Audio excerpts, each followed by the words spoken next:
provoking conversation. Yes. Yesterday, a very interesting, apparently slightly polarizing question was posed on the Twitter streets. And it was about your practices when you go to a restaurant that serves bread before you take your order. It's pretty much every restaurant. Right? Like Cheesecake Factory, Outback, name your spot, right?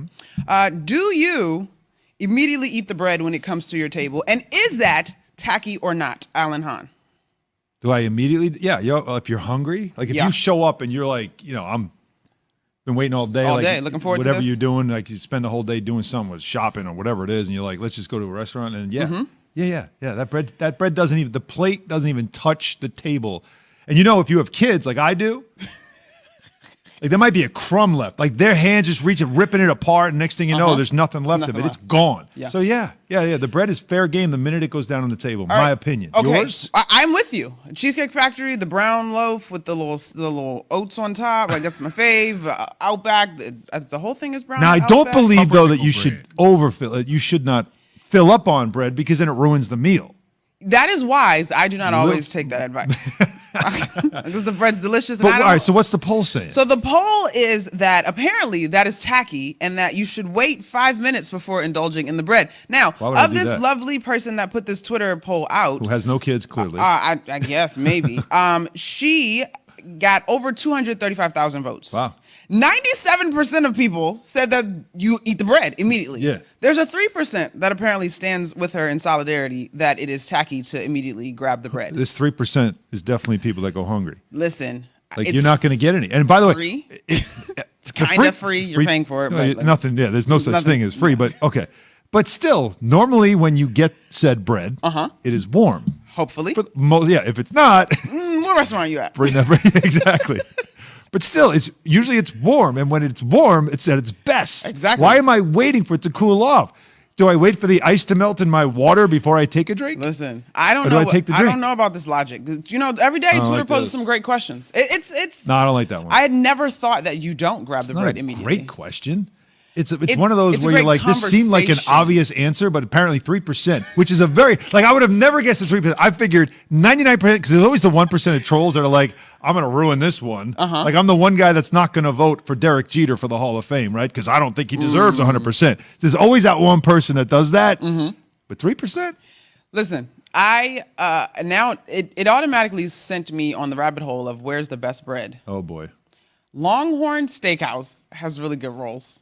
I think the cheesecake bread is my favorite, the brown one, because it's warm and it's put a little butter on it. And well, that's you got to tell me, are you serving it warm? If you're not, send it back. Well, who doesn't serve? I'm trying to think of anybody that doesn't. Now, here's the other thing. If it's the bread thing, what about if you're going to like a Mexican place and they give you salsa? I'm crushing them on site. Am I supposed to wait on the salsa and chips? Listen, anything you bring me before my food comes is gone. Especially when the chips are warm, like right out of And can I have an order of guac to go with this salsa, this little teeny? And can you bring me some more salsa because this little teeny tiny thing is not going to cut it for me? Thank you. Yeah, I'm pretty good. Like in fact, like then when like the meal comes, it's almost like I'm already full on salsa and chips. Just keep bringing that.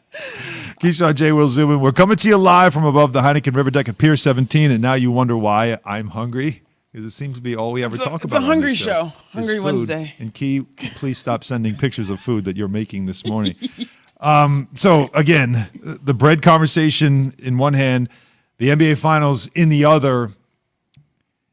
So Giannis at the free throw line has become a thing now. And I wanted to see, because Hawks fans really got into it. Hawks fans were counting a 10-second violation that Giannis did actually get called for, which became a big story at the free throw line. He's a terrible free throw shooter to begin with, which that's another story. But this has become such a thing, and I keep asking, when has a MVP in NBA history been, or in any sport, been treated with such disrespect? Like, I mean, mocked. I've never seen a guy who is considered one of the best players in his sport openly mocked by people. Mocked. Not jeered. They're mocking him. Counting down the free throws. You have 10 seconds to shoot it. The crowd seems to always get to like 13 or 14. It sounds something like this. Take a listen to this from ESPN Radio. And that's going to be a problem all night long. Pretty small guy. Giannis. Great defender. The Phoenix fans were paying attention. Here we go. They're going to count to 10 here. And a louder count than I've heard. First free throw from Giannis. Too strong off the heel. Might have even kissed the backboard a little bit. Barely that one went off the board. Right, the free throw. This is the first attempt that he took in the series, and everybody, like I was wondering, you heard Kester and also Doris was saying the same thing. Like, let's see, because it's not like there's any history with Giannis in Phoenix. There's no history. They play each other twice. That's it. So the fact that the crowd picked up, and kudos again to the Phoenix crowd, but they pick up on what the Atlanta fans really picked up on, and it's become a thing now. I feel like this is going to follow Giannis everywhere he goes now. It's done. This is officially a thing. It's done. It's embarrassing. And if you're like Giannis, do me a favor. Whatever you do this offseason, win a chip or not, get to the freaking free throw line and put an end to this, because this is ridiculous now. It's done. Atlanta was the first fan base to do it. Or because it happened in Miami, and Miami didn't have a chance to chime in.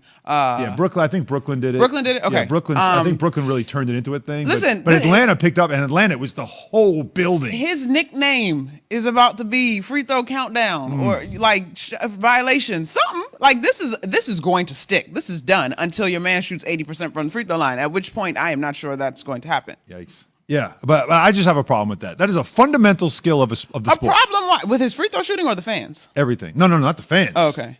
But the problem is that it's become so bad. But it's not just the misses. That's different.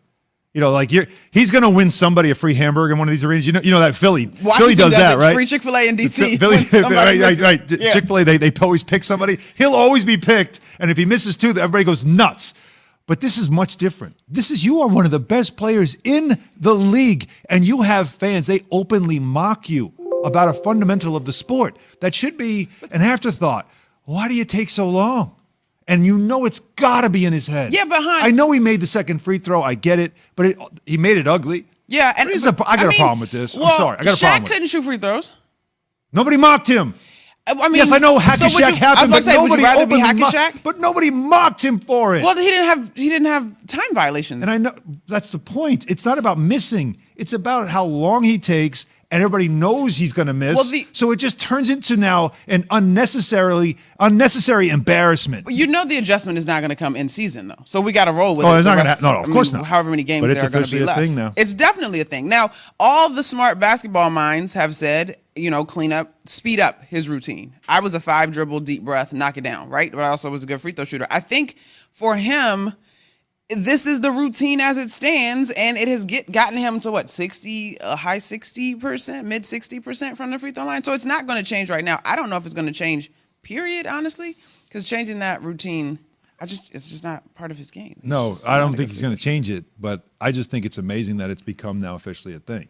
Like that's you don't find it. I wonder if it'll become reverse psychology though. You played a high level of college basketball at Georgetown. You are the third most famous basketball player in the history of Georgetown basketball. Wow. And you're climbing up the ladder, by the way. Your fame. But it's still like you understand that moment on the free throw line there's not a lot of moments in sports. You're at bat at baseball probably again all eyes on you kind of thing. But in the sport of basketball where it's very much the ball's moving, the team, everything's happening. 10 players on the court. When you're at the free throw line, solo.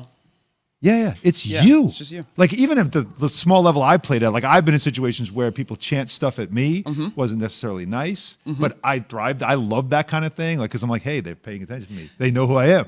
So for me, like I banked in a free throw one time when people were chanting things at me purposely, and my coach yelled at me and pulled me out of the game. Wow. He was like, "What are you doing, you idiot?" I'm like, "Well, I thought I was being funny." Wow. But this is something at the highest level of the sport. And it's become like comedy. You don't find that to be embarrassing? It is. I think it is what it is. Like he's not a good free throw shooter.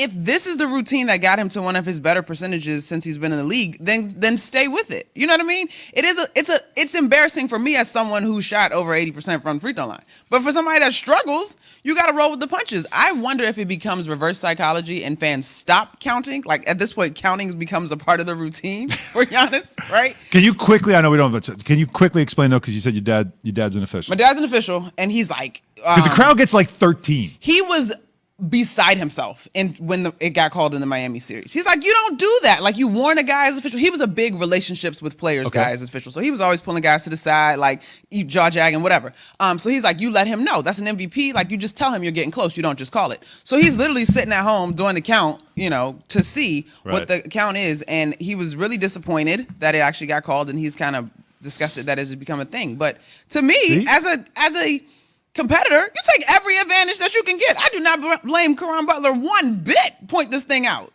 Not at all. But it is, like I said, it has become a thing now in the finals, and we'll watch it as it continues when he's on the road. At home, they're very respectful and no one counts.